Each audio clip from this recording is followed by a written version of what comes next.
తాకట్టులో ఉన్న బంగారాన్ని విడిపించి ఆ రోజు ఆన్లైన్ ధరకే కొంటుంది కొమ్మూరి గోల్డ్. ఆదేశాన్ని జారీ చేశారు.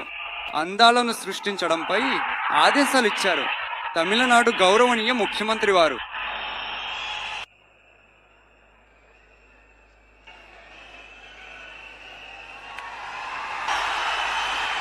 మీ అందరికీ నా వందనం.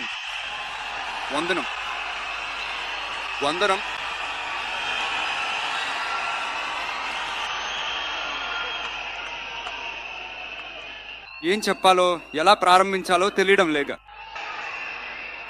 సినిమాలో ఎలాగైనా కష్టపడి విజయం సాధిస్తాడని అనుకున్న ఒక సాధారణ అసిస్టెంట్ డైరెక్టర్కు పుట్టిన ఒక పిల్లవాడిగా నాకు జీవితంలో పేదరికం అంటే ఏమిటో నాకు బాగా తెలుసు, ఆకలి అంటే ఏమిటో నాకు బాగా తెలుసు. నేనేమి పెద్ద రాజుల వంశంలోంచి వచ్చినవాడు కాదు.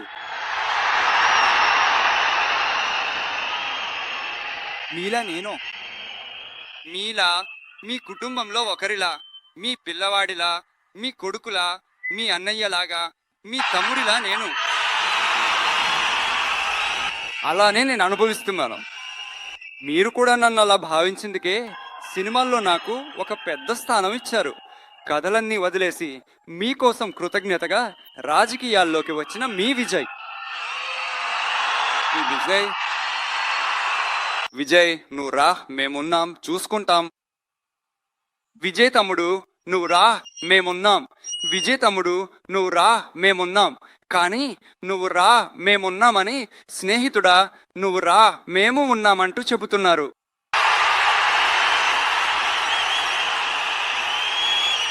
అంత ప్రేమగా, అంత బంధమా?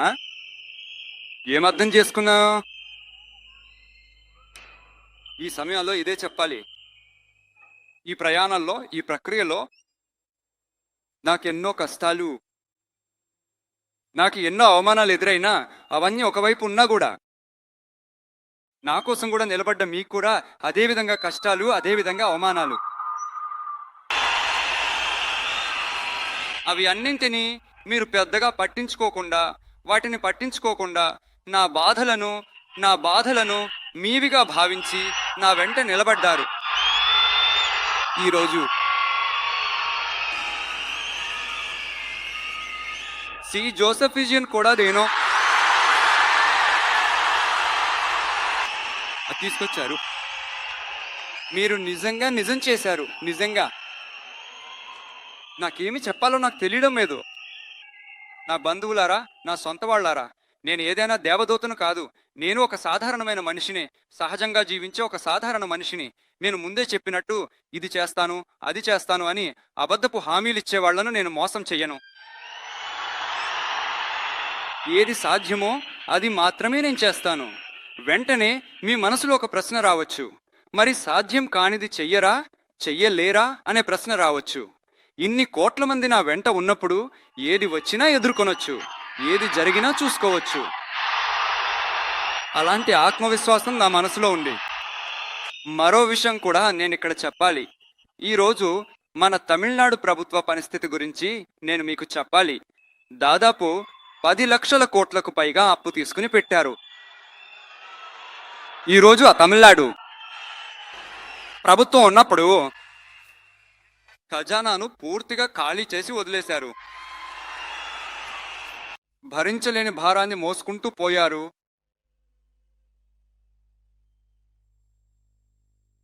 అందువల్ల అలాంటి ఒక పరిస్థితిలోనే ఈ బాధ్యతను మనం తీసుకున్నాం. వెంటనే మీరు అనుకోవచ్చు, ఏమిట్రా ఇతనేదో మాయ చేసి మాట్లాడుతున్నాడా? అలా ఏమీ లేదు. లోపలికెళ్ళి చూసినప్పుడే తెలుస్తుంది ఏది ఏ పరిస్థితిలో ఉందో, ఏముంది ఏమి లేదు, ఏది ఏ పరిస్థితిలో ఉంది, ఏది ఏ పరిస్థితిలో లేదు. అందుకే ఇవన్నీ చూసి మీకు ఒక స్పష్టమైన నివేదిక ఇవ్వాలని నేను అనుకుంటున్నాను. ఒక పారదర్శకమైన ప్రభుత్వంగా, అంటే ఈరోజు మన తమిళనాడు ప్రభుత్వం ఈ పరిస్థితిలోనే ఉంది అని మీకు చెప్పి నేను దాన్ని అక్కడి నుంచి ముందుకు తీసుకెళ్లాలని మాత్రమే కోరుకుంటున్నాను. అదే నేను మొదట చెయ్యాలని అనుకుంటున్నాను. తమిళనాడుకు వస్తే ఎవరినైనా వెళ్ళి ఏదైనా కలవాలంటే ఈ ముఖాన్ని మూసుకుని వెళ్ళి కలవడా?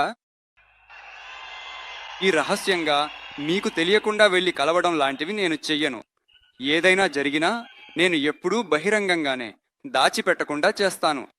ఇంత పెద్ద బాధ్యతను నా చేతిలో పెట్టారు. అదే సమయంలో నాకు కొంత సమయం కూడా ఇవ్వాలని నేను అభ్యర్థిస్తున్నాను. నేను చెప్పిన ప్రతిదీ దశల వారీగా పూర్తి చేయడానికి ప్రయత్నిస్తాను.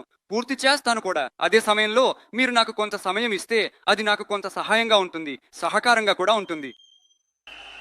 ఇది మీ పాలన.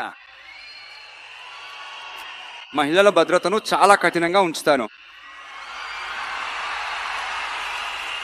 మత్తు పదార్థాల సంస్కృతిని నియంత్రించడానికి మనం ఏ ఏ చర్యలు తీసుకున్నాం, ఇంకా ఏ ఏ ప్రయత్నాలు చేయాలి, ఇవన్నీ ఇప్పటి నుంచే తీసుకుంటాను. మన పిల్లలను దాని నుండి కాపాడటం మన ప్రభుత్వ బాధ్యత. అదేవిధంగా చట్టం మరియు శాంతి భద్రతను అందరికీ నిర్ధారిస్తాను. నన్ను అవమానపరిచినా సరే, నన్ను ఇబ్బంది పెట్టినా సరే, పురుషులు కూడా నా ప్రజలే కదా. స్నేహితులైన శత్రువులైన 8 కోట్ల మంది ప్రజలందరూ నా ప్రజలే కదా. అలాగే ఈ ప్రాథమిక విషయాలు అంటే విద్య, రేషన్, వైద్యం, తాగునీరు, రోడ్డు సౌకర్యం, బస్ సౌకర్యం, ఇలాంటి విషయాల్లోనే నా పూర్తి ప్రాధాన్యత ఇవ్వాలని నాకు అనిపిస్తుంది. నేను ముందే చెప్పినట్టు ప్రజల డబ్బు నుండి ఒక్క పైసా కూడా తాకను. నాకు అది అవసరం కూడా లేదు. అది మీకు బాగా తెలుసు. ఈ విషయంలో తప్పు చెయ్యడు, తప్పు చెయ్యనివాడు కూడా. అది ఎవరైనా సరే, నా ప్రభుత్వంలో నా వెంట ఉన్న వాళ్ళైనా సరే వదిలిపెట్టను. ఊహించండి, ఎవరికైనా అలాంటి ఆలోచన మనసులో ఉంటే, మనము గెలిచేసాం, ఒక ఆట ఆడి చూద్దామనే ఆలోచన ఎవరికైనా ఉంటే, ఇప్పుడే ఈ క్షణంలోనే దాన్ని అరికట్టేశాను. ఇక్కడ ఒకే సెంటర్ ఉంది, నా నాయకత్వంలో ఏర్పడిన సెంటర్. ఈ వైపు ఒక సెంటరు, ఆ వైపు ఒక పవర్ సెంటరు, అక్కడ ఒక పవర్ సెంటరు, అలాంటివేమీ లేవు. ఇప్పుడే చెప్పేస్తున్నాను. మహిళలు, యువత, రైతులు, ప్రభుత్వ ఉద్యోగులు, ఉపాధ్యాయులు, కష్టపడే ప్రజలు, మత్స్యకారులు అందరూ మన టీవీకి ప్రభుత్వంలో బాగుంటాం, బాగుంటాం, బాగుంటాం.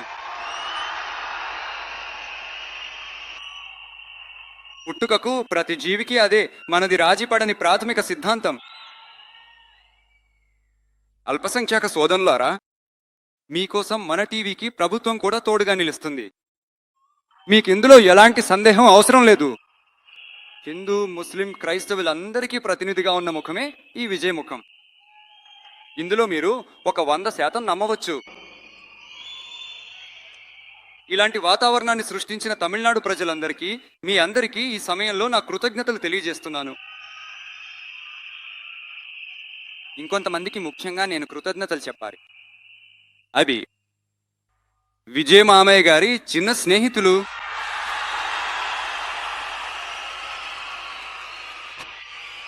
వాళ్ళ వల్లే ఇది జరిగింది.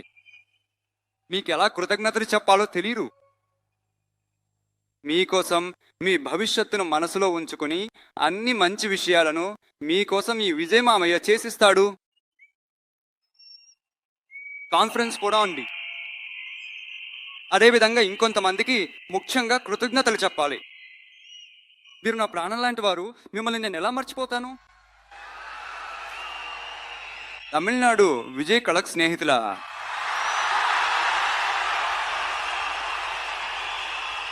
నిజంగా చెప్పాలంటే మీరు లేకపోతే ఏది ఉండదు. నా కలగ్ స్నేహితులకు, కలగ్ నిర్వాహకులకు, పోలింగ్ బూత్ ఏజెంట్లకు, నా ప్రియమైన వర్చువల్ వారియర్స్, మీ అందరికీ కోట్లాది ధన్యవాదాలు.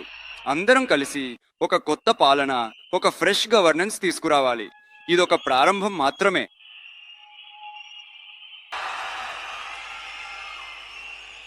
ప్రత్యేకం నిజమైన సెక్యులర్ సామాజిక న్యాయానికి ఇప్పుడే ప్రారంభించండి.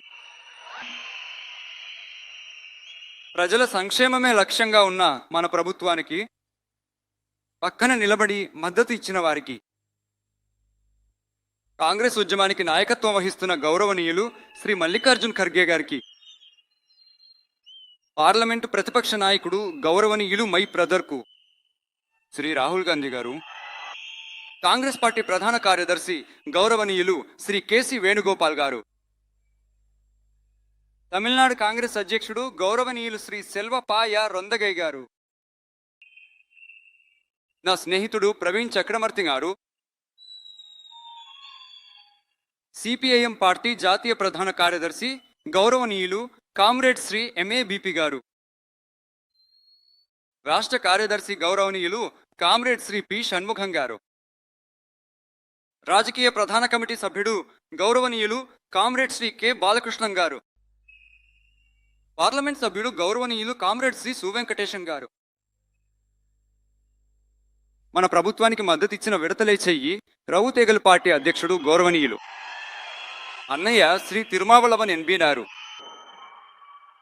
పార్లమెంట్ సభ్యుడు గౌరవనీయులు శ్రీ రవికుమార్ గారు, శాసనసభ కమిటీ చైర్మన్ గౌరవనీయులు శ్రీ వన్ని అరసు గారు, సిపిఐ పార్టీ జాతీయ ప్రధాన కార్యదర్శి గౌరవనీయులు కామ్రేడ్ శ్రీ డి రాజా గారు, రాష్ట్ర కార్యదర్శి గౌరవనీయులు కామ్రేడ్ శ్రీ ఎం వీరపాండియన్ గారు, మాజీ తమిళనాడు రాష్ట్ర కార్యదర్శి గౌరవనీయులు కామ్రేడ్ శ్రీ ఆర్ ముత్తరసం గారు,